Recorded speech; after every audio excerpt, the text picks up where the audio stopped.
was so excited to have the opportunity to meet with and debrief one of the CIA's best sources being run out of Baghdad Station. This individual, we'll call him Mansour, was the emir or leader of an al-Qaeda in Iraq cell that had taken over a village west of Baghdad and was terrorizing the local population. Mansour was interesting because he got to a point where he no longer bought into al-Qaeda's ideology or behavior. So he did the unthinkable. He decided to turn against the other members of his cell and partner with the CIA to give us the intelligence we needed to take those bad guys out. And after about 6 months of reporting, we did just that. Coalition forces were able to successfully action our CIA intelligence and were able to remove the bad guys who were terrorizing the local civilian population. There's no better vetting than that. And so I'm not just fascinated by that part of Mansour, but also a little bit more of his background. When he first came to us, he really got our attention because he said, I was a member of Fedayeen Saddam. Now, Fedayeen Saddam was one of the most feared groups that Saddam created in order to keep people in line and keep people under his thumb. Fedayeen Saddam, loosely translated into English, means Saddam's defenders. And these guys were drawn from the tribes most loyal to Saddam Hussein. And they happily killed, maimed, and tortured to keep people in line. And that's how Saddam stayed in power for 24 long years. So I'm thinking to myself, who does that? I am fascinated by human behavior, and I always have to understand, why do people do what they do? What makes them tick? So a chance to meet with somebody like that, up close and personal, face to face, was about the most exciting thing I could think of. I get to meet a terrorist for myself. Kind of sick, right? So we're preparing for our first meeting because the regular handling officer is overseas. And so we drive to the secret pickup location and stop the car, and Mansour emerges from the shadows. We open the door, he climbs into the back seat of the car, and we drive away. And we go to what we call the ops pod, which is the places where the CIA officers met with and debriefed their sources. And we met with him for about 2 or 3 hours, and then when we were finished, we dropped him off at a different location. He went about his business, and we went about ours. So as I'm walking back into the CIA compound in the green zone, I should have felt really good about myself. I carried out a safe and secure operation. It was actually quite textbook.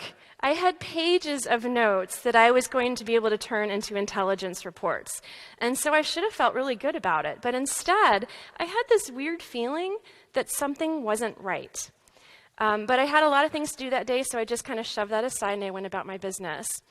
And then later on, the next day, as I was starting to write up my cables back to CIA headquarters about the meeting with Mansour, this weird feeling started sprouting up. And it was like an intuition that something was wrong. And it would not let me go. It irritated me, and I could not reject it. It just kept spurting out within me. And so I finally decided to just go with it. Try to wrap my head around what my brain was trying to tell me. And so I carefully reviewed this entire meeting from beginning to end and everything in between. And after struggling with this for literally days, I finally had a moment where it was like the light bulb came on. And I said, I don't think Mansour is who he says he is. Why? There were things about his behavior that really irritated me. So when he came out of the shadows to get in the car and I first laid eyes on him, this is what I thought. Really? This is the kind of guy who cracks skulls? He was tall and thin and wiry. And I chided myself because I was like, Michele, you can't judge somebody on the package. You hate when people do that to you, so you shouldn't be doing that to him. And then I thought about, he got in the car, he got in the back seat, and as my colleague drove away, I turned around to greet him in Arabic and shake his hand. And something about that bothered me too. His hands were cold and clammy, and he was shaking, his whole body was shaking. And I actually thought in that moment, I think he's going to pee his pants. And it wasn't a firm grip, it was a very loose grip. And I'm thinking, really, that's all you've got? And then I'm thinking about the totality of Mansour's personality during that 3-hour meeting. And I finally realized and could put it into words what had been bothering me for days. Mansour didn't have an ego. I had met with so many terrorists, and they have different backgrounds, different personalities, different roles in the group, but I'll tell you one thing they had in common. They had enormous egos. These guys would walk into a room and literally fill it up. You talk about swagger, you talk about cocky, that was them. And Mansour was like the opposite of this. And so I recognized that my subconscious was throwing up red flags that I needed to investigate. And so over the course of several meetings, I employed a very strategic debriefing process to really dig down into who Mansour really was. And do you know what I found out? He was never an Amir. In fact, he was never the member of a terror cell. He was able to give us this amazing intelligence because, as it turns out, everyone in the village knew who Al-Qaeda was. Even Mansour's 10-year-old son could have told us this. Because unlike in other parts of Iraq, it wasn't this deep, dark secret who the bad guys were. The whole village knew. So Mansour gave us that information not as the penetration of a terrorist group, but as a concerned citizen. And then we were so wildly successful on our counter-terror operations that he essentially worked himself out of a job. And he needed to feed a family of 10, so he needed to keep a good thing going. So Mansour did what he had to do. He turned to fabrication. And for 6 to 8 months, every bit of detail he provided was completely made up. Now, I have empathy for Mansour because if I were him, I might have done the same thing. But I'll tell you why that is really bad for us. Every time our military colleagues rolled off a military base, there was a strong chance they might not come back again. There were IEDs, car bombs, snipers, insurgents, and attacks going on all over Iraq that were killing and maiming our soldiers every single day. It is not okay to put out fabricated information for 6 to 8 months, which is not real intelligence, and to put my colleague's life on the line. I realized that day how very critical intuition was to operations. And that was further reinforced by a whole other story, which is a completely different context. I was asked to provide an independent review of a case that had been going on for quite a long time. Seemed like everything was going very well, but I was to go in and have like a 7-8-hour meeting with this guy. We'll call him Sam. Sam wasn't a terrorist, but Sam lived in a country that was run by a dictatorship. And Sam had been providing information on that government's plans and intentions so we could adjust our policy accordingly. And Sam was really interesting. I mean, everything went well in that meeting, but when I went back to the hotel, I had one thing in my head, and here's what it was. I don't like him, and I don't trust him. Why? You could have given me $1 million to tell you, and I couldn't have produced or articulated why I was having this response to Sam. And so once again, I thought, okay, maybe this is an intuition, it's a hunch, whatever, I need to go with it. And so it took me about a week to figure this out. And it was a very deeply intellectual exercise. Because again, as I'm reviewing my notes, it's like a textbook operation, a textbook meeting. All looked really well to everyone, and it was a really good case. So what bothered me about Sam?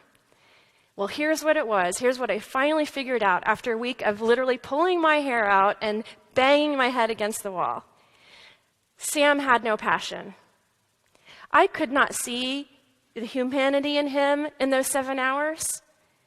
I gave him about 10 different ways. I've asked this question, why are you doing this? And I gave him opportunities to explain to me why he was putting it all on the line to work against a dictatorship.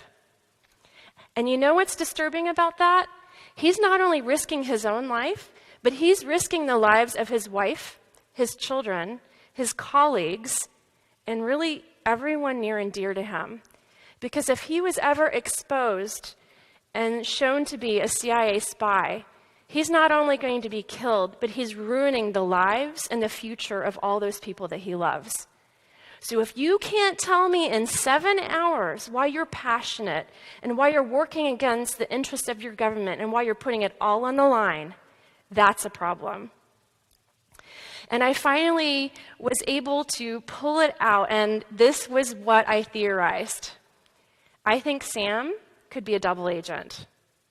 Now, that was very unpopular because the case had been going quite well, and nobody wanted to hear this. But guess what we found out years later? I was correct. Sam was a double agent. My intuition was right on. Far from being this magical or mystical concept, I found that intuition was the product of very rich human experience. And it's not just critical in intelligence, but anytime you're dealing in people and operations, your intuition is one of the best tools in your operational toolbox. Why?